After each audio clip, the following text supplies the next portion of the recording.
What is going on, everybody? Welcome back to a very special edition of the PlayStation Drive here on Carpool Gaming. This is going to be our review for Season, A Letter to the Future, and I just want to give a huge shout out to Evolve PR for hooking us up with review codes. We appreciate it very, very much. I played it, Court played it, we have thoughts and feelings, and Court, let's kick things off with a little bit of backstory here. We saw Season a little while ago on one of the State of Plays, and of course, you and I were very much looking forward to it. It's a beautiful aesthetic, very, very, very like gorgeous to look at. Give me your surface thoughts. For me, it wasn't on my radar right away. Like when I first saw the original trailer, I'm like, okay, that game looks good, but I'm like, is it a game for me? And it's very interesting because as time has evolved in the last couple of years, and I don't know what it is, I am more and more drawn to games like Seasons: A Letter to the Future.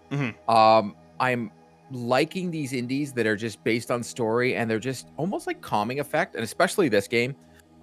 There's so much of a zen while you're playing it. Yep. There is no baddie coming after me. There's no this, there's no that. It's just story and the world that it's in. It reminds me a lot of my playthrough of Artful Escape, a game where 100% didn't think it was for me, played it, and it was like on my top game of the year list. And as of right now, Seasons of the Letter to the Future is right there as well. I really enjoyed my time with it. And I remember when I first started playing it, I messaged you, I was like, am I going to like this game? And then I remember messaging you like hours later. I'm like, so I haven't stopped playing this game. And it was one of those things because it's not that it's, because it is colorful, but it's a pastel. Yeah. So it is very dreary, but at the same time you need it because it's post-apocalyptic. But it's not like The Last of Us or any of these things where there's zombies or someone trying to kill you. It is, hey, I want to tell my story and let the future know how to learn from what is happening right now, which is very amazing and a lot about. I love history, and I'm just like, well, that is perfect. Like, that's poetic. So it made me want to explore the world more. You can play this game and streamline it and just go directly to the story. But I literally was hopping on my bike and going this way and that way and wanted to make sure I covered everything on the map. I wanted to make sure if I was able to do a sketch of something or do an audio recording or take a photo of something, I did it to see what it would bring to life, because that was the other cool aspect of it. It was a game about senses, and you don't get that even from the trailer. I didn't get that until I started playing it. It was like, oh my god, this game is very about knowing your environment, but learning from different things. So like if I see the water dripping and I take the audio from it, it's seeing things in a different light and not always looking at it in the same way. Yeah, the game is really, really cool because it kind of, again, I think you said it perfectly with like, the game isn't really what I expected. Because from what we saw, you know, there's a woman on a bike and you're kind of traveling around as you're taking pictures and recording audio and stuff. And it's a really interesting post-apocalyptic world because the way that they keep referring to it is it's like a changing of the season, right? There's kind of like different eras of time that we have glimpses of in the past year where they refer to each one as a season, and you know that the next season is about to hit, and you're basically just trying to chronicle what life is like in that moment in a specific area. And it has this really weird like melancholy, thoughtful vibe to it without ever feeling depressing, without ever feeling upsetting. Like, and a lot of, like you mentioned, a lot of post-apocalyptic games, there's just a very like very, very heavy atmosphere. There's a lot going on. There's a lot of loss, and not that there isn't loss here, but it's always kind of communicated in a way of, here's what happened and here's why it's important. Here's where you're going next. I loved my time with it. I will say, I think my only kind of main criticism is I feel like it ended a little abruptly in my opinion. That's kind of the one knock that I would give it, is like I was ready for more, and I guess that's a testament to the way that the game presents itself and how calming and interesting the gameplay is, because it ended and I was like, wait, hold on, I want more. Give me more of that. Why don't I have more of that to do? Because the world is beautiful. The characters are so fascinating. I love the writing in this game too. A lot of the dialogue and a lot of like the narration that we have for the main character as she's kind of, as there's people kind of reliving her journal in the future, It's really fascinating stuff. And that's kind of the main gameplay loop, right? You hop on your bike, you ride around to different areas, you take pictures, you meet people along the way, and you record audio as you're trying to fill out like your scrapbook. Tell me, what did you think of the overall gameplay loop? Did you find yourself getting bored? Did it keep you engaged all the way through? What did you think? No, I thought it was. I thought Scavenger Studios did a phenomenal job of keeping me engaged. Oddly enough, the DualSense Edge having the resistance on the pedals as you go up and down hill, like as you're pedaling the bike. So Yeah. if you when you first start out, you get resistance as you would on a bike, and then when you're going up hills, I was actually hoping for more. Like if I was going down hills, I wish I got like a little like more of a feel. Um, but I had no issue. Like I said, I got lost in this world. Hmm. I was going off here, going off there, trying to learn. Like Estelle is a character when at the beginning she's narrating and then getting the ending, I'm not going to spoil anything. Hmm. Even in my review, I didn't want to talk about any of the story because I really think it's not a long game. Nope. So I really think people need to experience it. But she gives a narration throughout to tell you her journey, but you could technically almost done a prequel of her mom because her mom seemed to have a journey as well. Yep. And then I 100% agree with you in the end. I wanted more.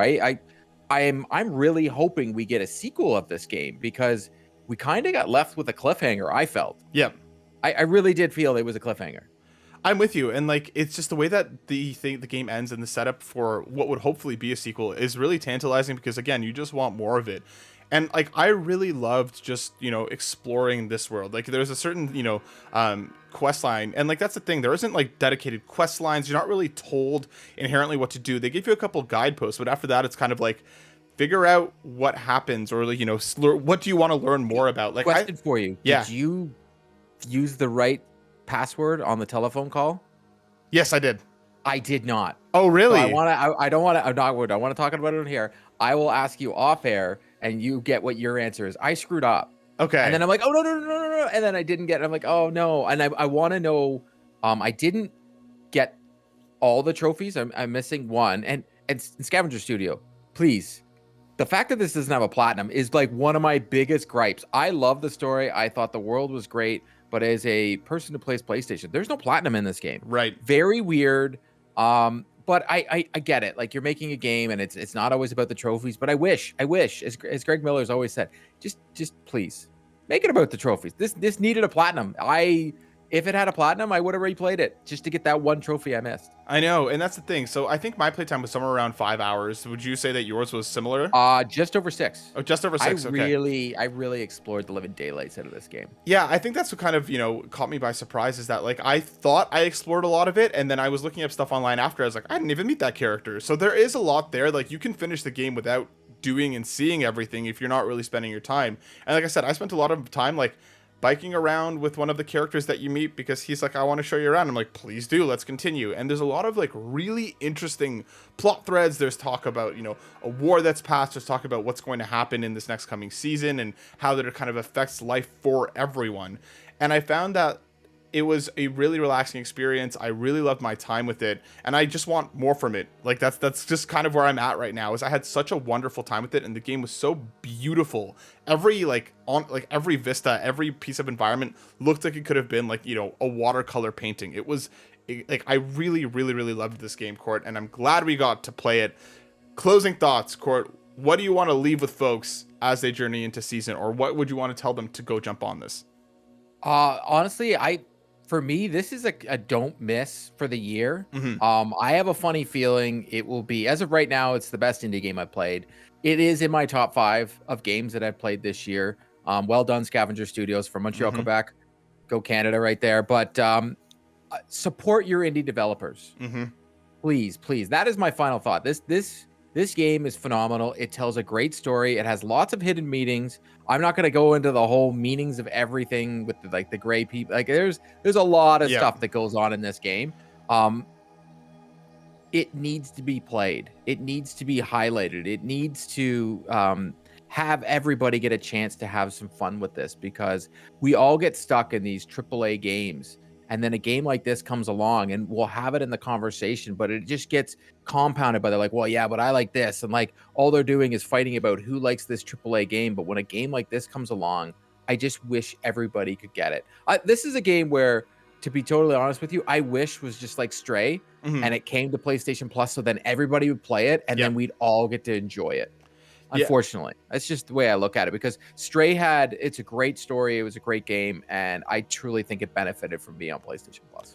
I'm with you. I think this is an easy recommend. I like as long as you like the kind of more serene, adventure type games. I think this is something that for you. And even if you don't, I think it's an awesome way to kind of jump in and take a look. The music is beautiful. The game is gorgeous. There's a lot to love here. So once again, huge shout out to Evolve PR. Thank you again for the codes, and please go check out Season: A Letter to the Future. It's out now, and yeah, let us know in the comments. Are you going to check it out? If you've played it, what did you like about it? What did you not? Let us know, and we will see ya on the next one. Peace.